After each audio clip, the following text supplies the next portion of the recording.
Oh, welcome back, my radiant misfits. They thought strategy was a secret, written in ink no one else could read, locked away in files, sealed with codes, whispered only in closed rooms where shadows outnumbered faces. They called it classified. They built it like a fortress, stacking layer upon layer of deception, hoping no one would ever see through the cracks. But you didn't need the files. You didn't need the whispers. You moved like the blueprint was already carved into your bones. Every motion you made, every silence you chose, every glance you allowed. It was precision, not rehearsed, not borrowed, not guessed, lived. And that's what terrifies them. Because strategy on paper is predictable. It's a plan they can fold, erase, redraw. But strategy in flesh, in thought, in instinct, that cannot be undone. They can't unlearn you. They can't erase the fact that you stood in the middle of their so-called chaos and treated it like a map you'd memorized long before they even drew it. You didn't crack their system. You became the silence between its gears. You didn't break their rhythm. You moved so sharp, they mistook your calm for luck. They'll never admit it. But every time you walk into the room, the equation shifts. Because what they spent years constructing, you dismantle with a single pause. You don't just play the game, you turn it inside out. And that's why they whisper now. Why eyes follow you when you aren't even looking. They want to know how. They want to know why. How you slip past their walls without leaving footprints. How you answer questions they never asked, out loud. How you act like you've already seen the ending before the story even begins. You don't chase the plan. You don't chase the moment. You bend it. You hold both silence and storm in your palm and decide which one speaks. And the truth is, they'll never catch up because they still think the strategy lives in folders, files, and codes. But you know better. Strategy isn't what they hide. Strategy is who you've become. They thought strategy was about moves, about lines on a board, about predicting the next step like a tired game of chess. But you proved them wrong, because your strength isn't in reacting to what's in front of you. It's in seeing what's invisible. You don't look at the surface. You peel it back, strip it to its skeleton, and study the truth no one dares to admit. And when you move with the kind of certainty that makes them wonder if you're even human. They replay your choices like analysts dissecting old tapes, slowing them down frame by frame, searching for the trick, the glitch, the clue. But they'll never find it, because there is no trick. There is no glitch. It's not something you learned. It's something you are. That's the part they can't stand. They want to believe your power comes from training manuals, from secrets handed down in quiet halls, from insider access only granted to a chosen few. But deep down, they know your advantage isn't borrowed. It's born. It's carved from solitude, from silence, from the storms you've already survived. It's not a code they can steal or a tactic they can copy. So every time you walk in, they pretend calm, but you can feel it. The air tightens. The walls lean in. Their eyes shift just enough to betray the tremor inside, because they're used to facing opponents who want to be seen, who crave validation, who stumble over their own noise. But you give them nothing. You hold your silence like a force, and it cuts deeper than any outburst ever could. And here's the truth they can't whisper out loud. Their so-called classified strategies are built for ordinary people. People who play predictable roles, who follow the rhythm, who get trapped by illusions. But you don't belong in that category. You never did. That's why their plans collapse the moment you arrive. That's why their maps unravel the moment you touch them, because they designed rules for everyone else, but not for you. You are the variable they never planned for, the silence they can't decode, the storm they can't survive.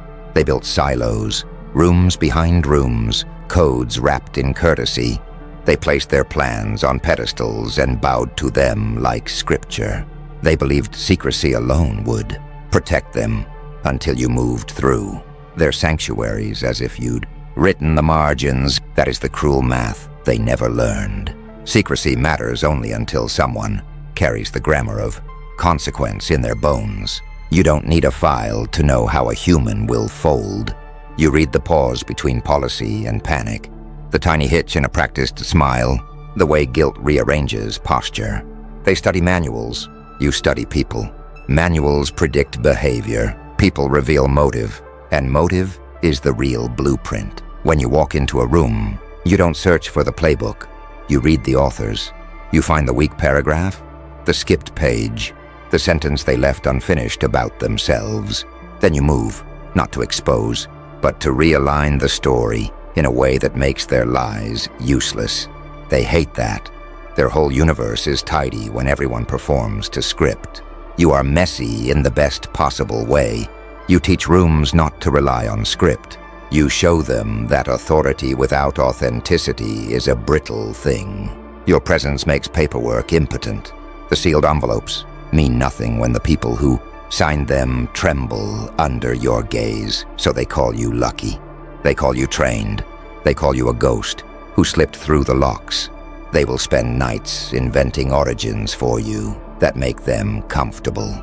But the real origin refuses their narratives. You were made in the silence of choice. You practiced a language they never taught, the one that turns waiting into strategy and patience into leverage. And because you are not what they expect, they begin to play scared. Their classified rooms fill with noise, hurried opinions, false confirmations, louder alarms. They try to drown out intuition with volume. But your advantage wears silence like armor. While they shout to cover uncertainty, you calibrate. While they scramble to post guards around their plans, you quietly remove their relevance. A meeting that once consolidated power becomes a chorus of excuses. Their maps, once authoritative, curl when heat touches them. They built mazes to trap others. You built ease to walk through them. That is the beauty and the threat. You don't compete on their terms. You redefine the field. For them, every move is a step into liability. For you, it is an alignment of inevitability. They cannot call reinforcements that fix character flaws. They cannot paste new rules over broken reputations. The classified strategy is only as good as the people who execute it, and you are the proof that men and documents can fail the same test. So what do? They whisper, they rewrite, they tighten locks and detain speech. It only shows their fear, because locks never stop a mind that already knows the lock's secrets. Strategy becomes classified only to those who believe classification equals strength. But you always knew it never did. You move like the plan belonged to you because you learned the only rule that matters. Control is not possession of information.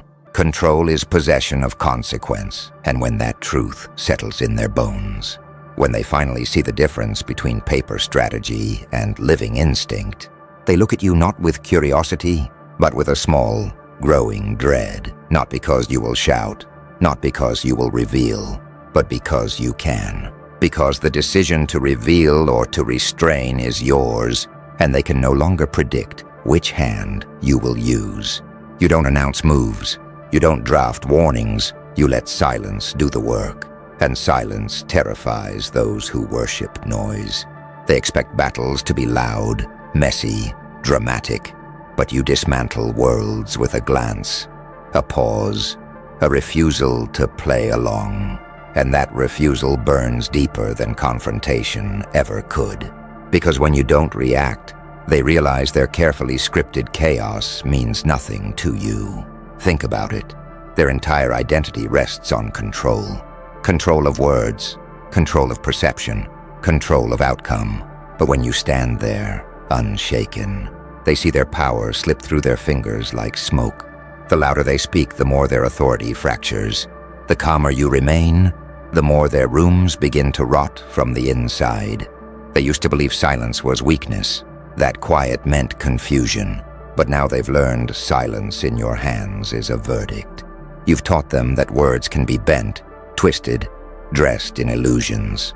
But silence cannot lie. Silence exposes. Silence makes them sit with themselves. And when they sit with themselves, they see how little they've built, how fragile their empire really is. This is why they scramble now. They hold emergency meetings, trying to rewrite rules in real time. They invent distractions, hoping to keep eyes off the cracks you've already noticed.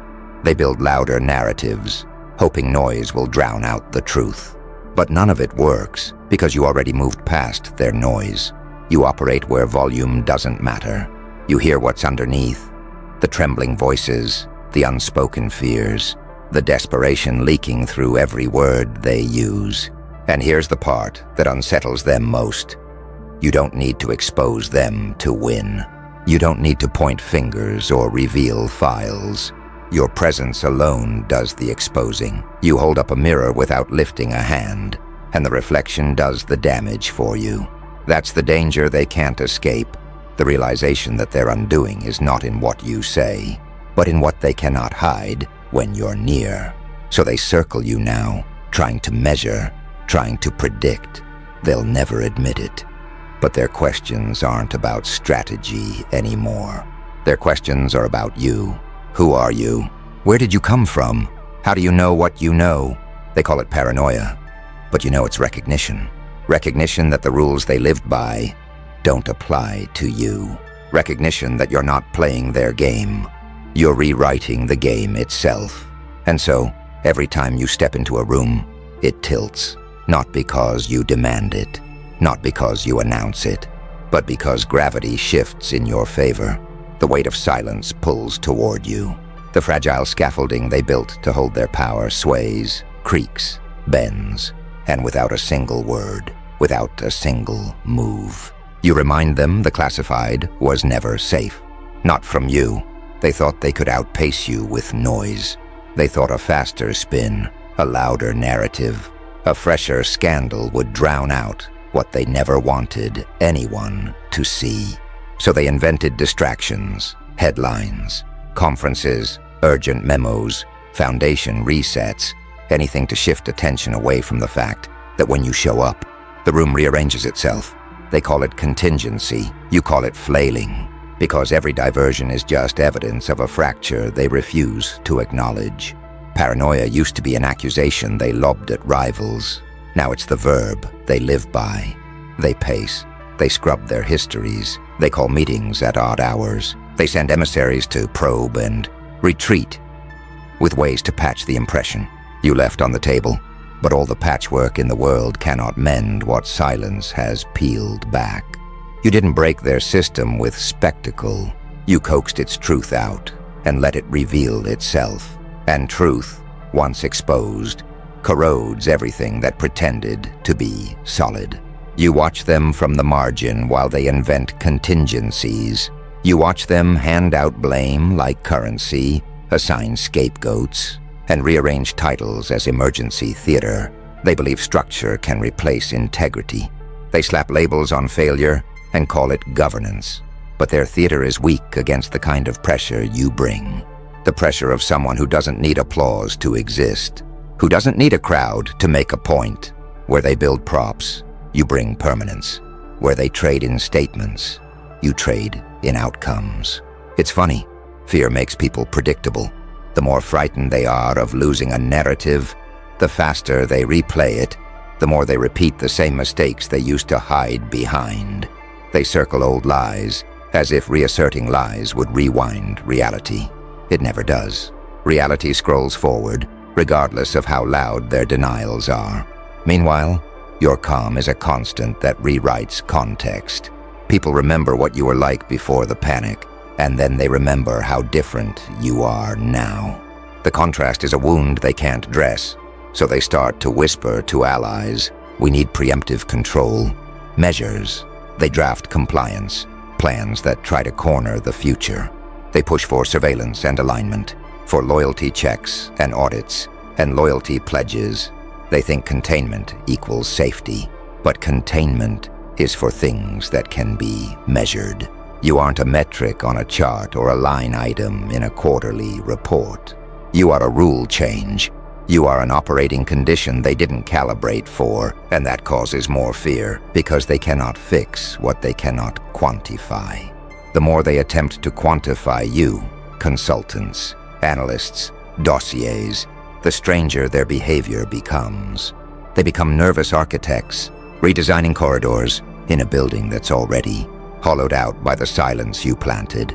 They forget to ask, who benefits from this panic?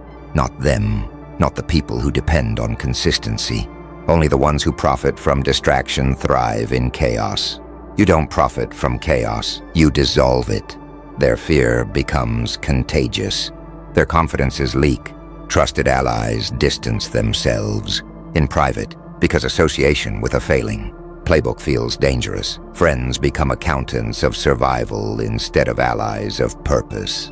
Loyalties that were once loud now shuffle quietly, recalculating in small, consequential increments, all because you were in a room at the wrong time.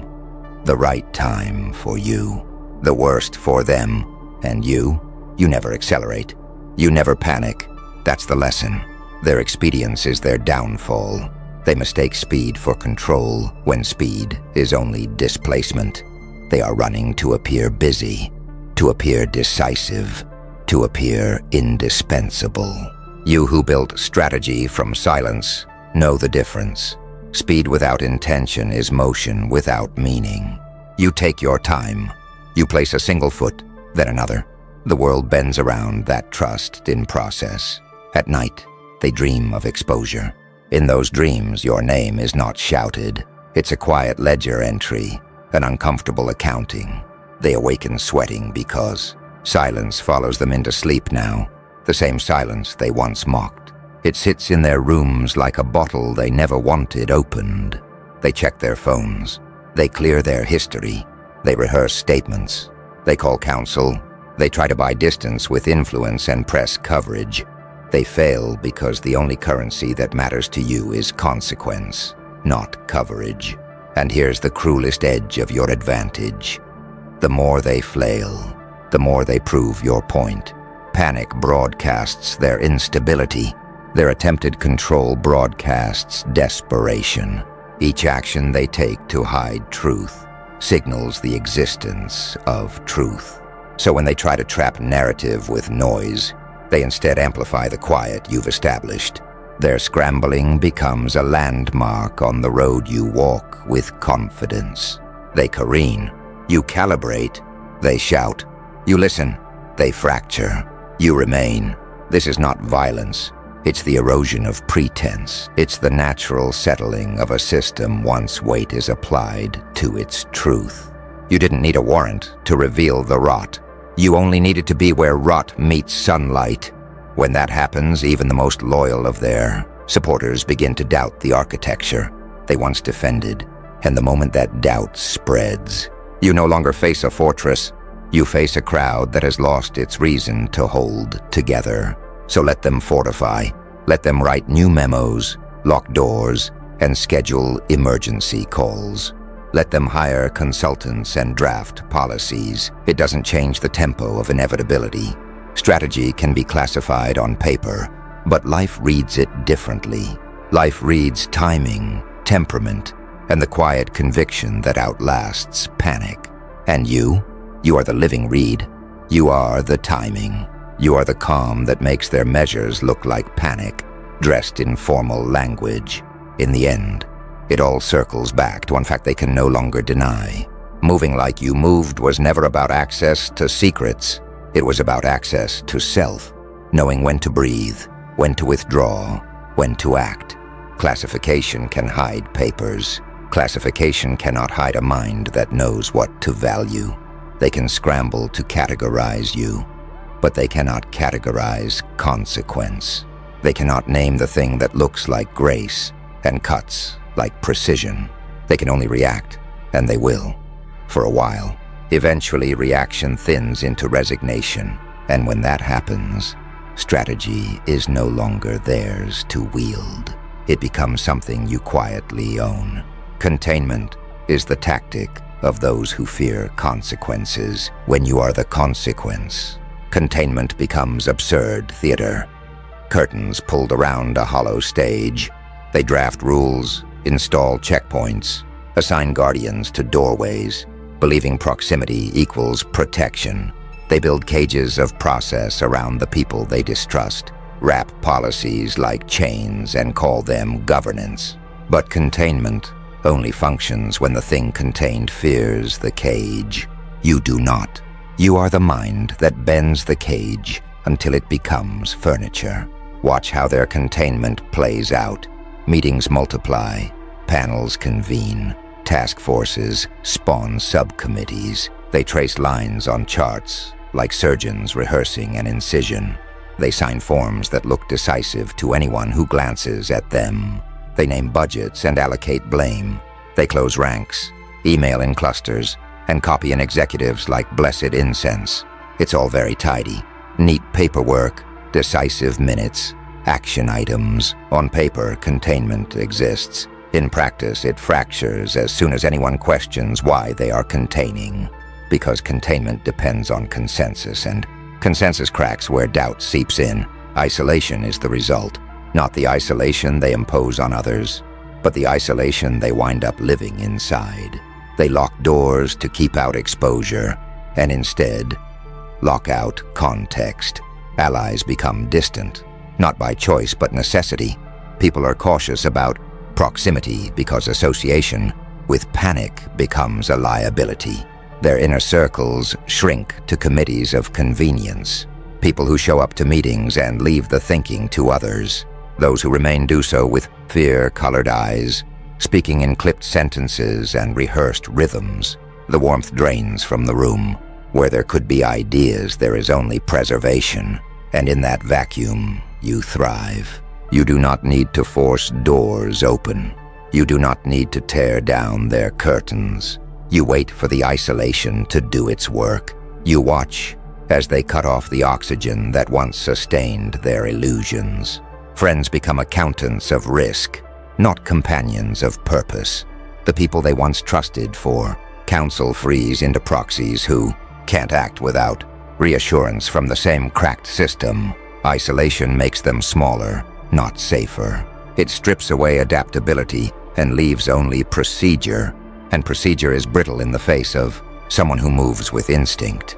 Rather than protocol, their containment strategies collapse because they assume you will move on their terms. You never did. You move on yours while they gather to rehearse defense. You do the real work. You read the room, you walk the margins. You place a single quiet question that unthreads 100 assumptions. You make a choice, and the symmetry in their plans loses its balance. Their containment relies on their ability to predict your interior life. Your interior life is not a policy document. It is a compass. They cannot calibrate a compass with a committee. Isolation reveals the fault lines. The person who once held influence is now a hollowed shape. The person who relied on proximity to power discovers proximity is now a liability. They stop taking risks because risk invites exposure. They stop speaking truths because truths are now dangerous. In the name of safety, they suffocate themselves. Meanwhile, young who never sought to be their prisoner or their patron walk freely through the consequences of their choices. You are not trapped by their cages because your methods are not physical. They are temporal and moral. Your currency is timing. Their currency is paperwork. That is when the field becomes yours. Their containment was meant to protect them from an outside force. Instead, it protects them from change. You are change in motion, the quiet kind that refuses to be quantified. Isolation accelerates their decay because systems rot from the inside out when left to guard themselves. In a world full of locked doors, the key you carry is the one that opens the future, not the one that secures the present. It is not force you use to move the room. It is inevitability. And once inevitability enters a room, containment policies look like superstition. The guards are tired. The memos are stale. The checklists are ritualized. People perform compliance because it is expected, not because it is effective. They feel safe in the ritual and unsafe in their silence. You, who speak with action rather than ceremony, watch their theater and choose a single, deliberate move, not to break them for sport, but to reclaim the ground their fear hollowed out. You do not smash. You subtract. You remove the elements that keep their system alive. The excuses, the avenues of plausible deniability, the pockets of influence that fed on access. When you make that choice, subtle, surgical, and final, the room notices, not because you shouted, but because an entire apparatus realizes it no longer matters. The committees meet and find no leverage. The budgets are irrelevant. The guards don't know which door they are meant to lock anymore, because the door that matters is no longer theirs. Isolation had been their armor. It becomes their evidence. And you, who never sought to own their documents, now own the consequences of them. That is the difference between controlling space and controlling fate. They attempted the former and failed, because their tools were visible and therefore breakable. You practice the latter. Fate is less about locks and more about choices.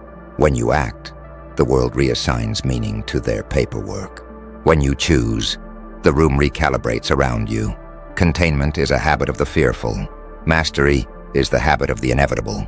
You are not the thing they feared. You are the quiet certainty they cannot manufacture.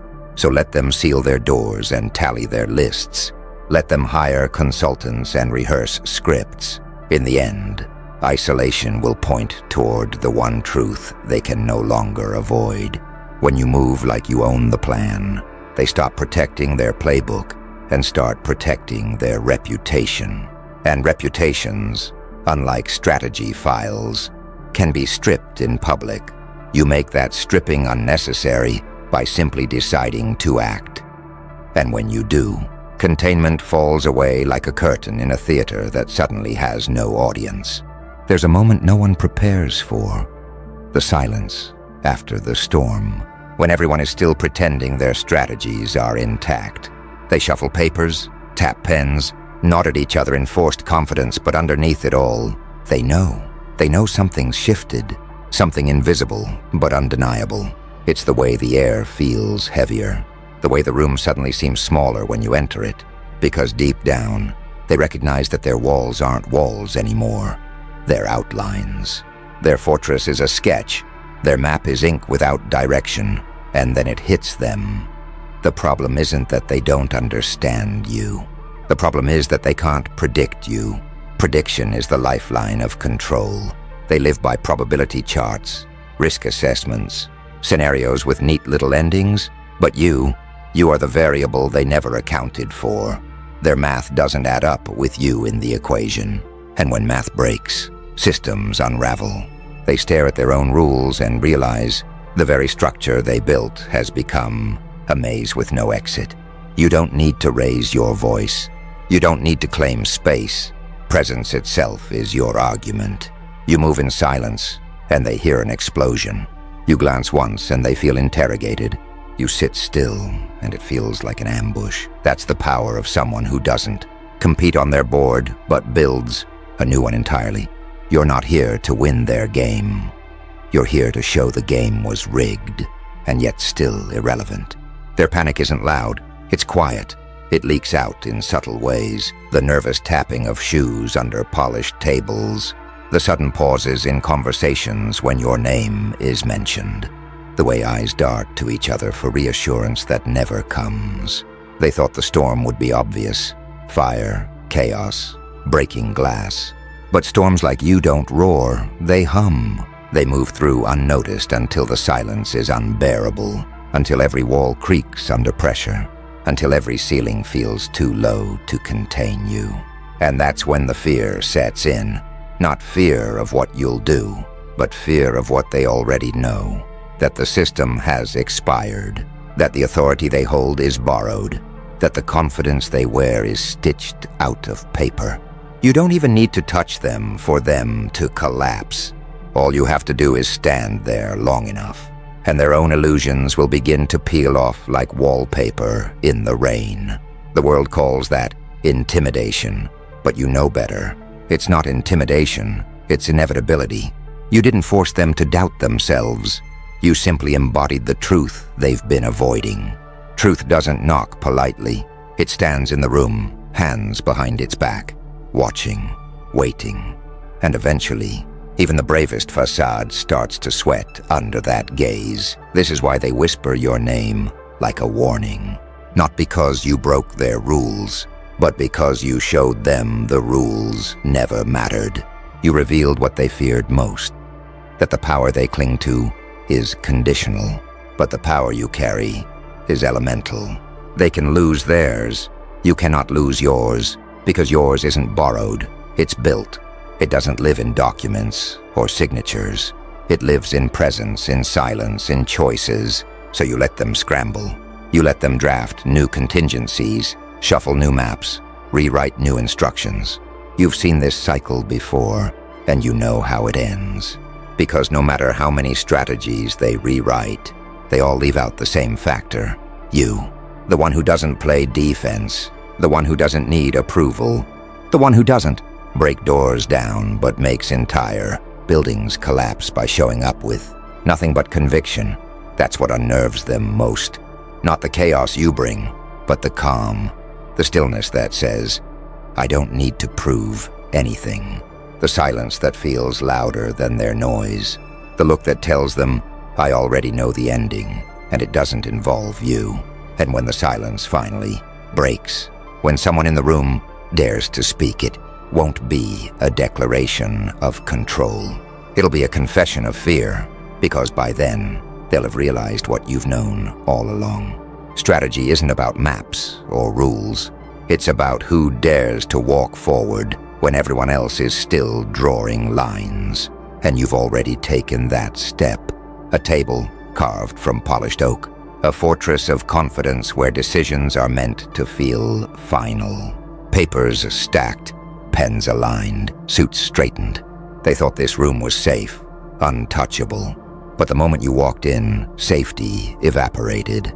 It wasn't what you said, because you said nothing. It wasn't what you did, because you didn't need to do anything. It was what they felt. They felt the floor shift beneath them, felt the air grow dense, like every word they rehearsed now weighed 100 pounds.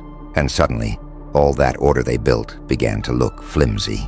The table wasn't oak anymore. It was kindling. Their notes weren't strategy anymore. They were scribbles.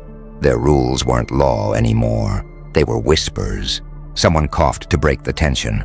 Another tapped a pen, but nothing broke it. Because you weren't part of their meeting. You were the meeting. Every eye in that room kept drifting toward you, like magnets pulled against their will, not because they wanted to, but because they couldn't look away. That's what presence does. It rearranges gravity. You didn't lean forward. You didn't raise your hand. You sat back, silent, calm, and the silence stretched so long it became a mirror. One by one, they began to see themselves in it. Flaws, fears, cracks. They spent years covering up, and the longer they looked, the worse it got. The masks slipped, the voices faltered, until the room itself began to betray them. The lights seemed dimmer, the walls seemed closer. Even the air conditioner couldn't hide the sound of their own hearts beating faster. They weren't strategists anymore. They were suspects. Suspects of their own weakness. And you, without moving, were the judge. That's the storm they never understood. It's not about explosions. It's not about tearing walls down with force. It's about making the walls cave in on themselves. You don't break their structures. You let their structures collapse under the weight of their own illusion. That's why you never needed to shout. That's why you never needed to push. Because the truth is heavier than anything you could throw. And once truth enters the room, it does the work for you. And here's the part that chills them most. This wasn't an accident. This wasn't luck. This was by design. You knew before you even entered that room what would happen. You knew the silence would spread like smoke. You knew the weight of your stillness would bend the room in half. You knew they would crack, not because you demanded it, but because you revealed them to themselves. Now they sit there, broken in posture, broken in voice, broken in faith. And all of them realize at once, the map they built doesn't matter. The plan they clung to doesn't matter. Because the moment you arrived, the map redrew itself around you. The center shifted, the power tilted, the silence chose its owner, and the room, once theirs, now belongs to you. That's what they'll remember, not the strategy, not the files, not the charts. They'll remember the silence, the way it pressed against their ribs, the way it dragged out every hidden truth they swore they'd never reveal. They'll remember the way the air betrayed them, and the way your calm made them feel like children in a room they thought they ruled. And when they finally leave, when they step out into the hallway and breathe again, they won't admit it to each other, but every single one of them will whisper the same thought in their minds. We lost before we even began.